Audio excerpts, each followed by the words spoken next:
Stories from our hemisphere. It's Our Americas with Cary Harrison. As the new Biden administration settles into the presidency in North America, many of the harsh immigration protocols are finally being dismantled.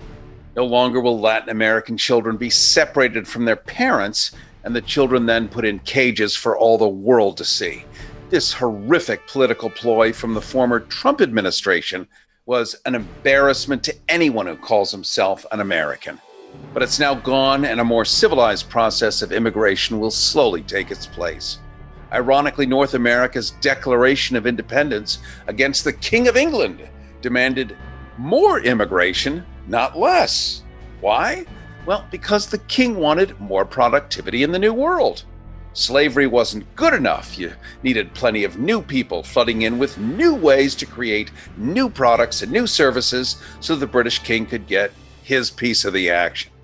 It had always been that way with European conquestors going back to the arrival of Christopher Columbus. In South America, before Europeans even arrived, the ancient Timotecuica culture had permanent villages and irrigated and terraced fields. They even stored their water in tanks. After the Spanish conquest, many died of diseases brought on by the Europeans.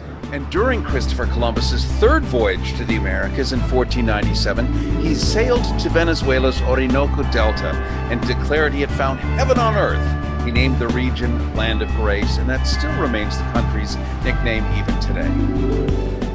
Later, around 1500, in another expedition along the Venezuelan coast, Europeans discovered houses on stilts around Lake Maracaibo. Those stilt houses remind their ship's navigator, Amerigo Vespucci, of the city of Venice.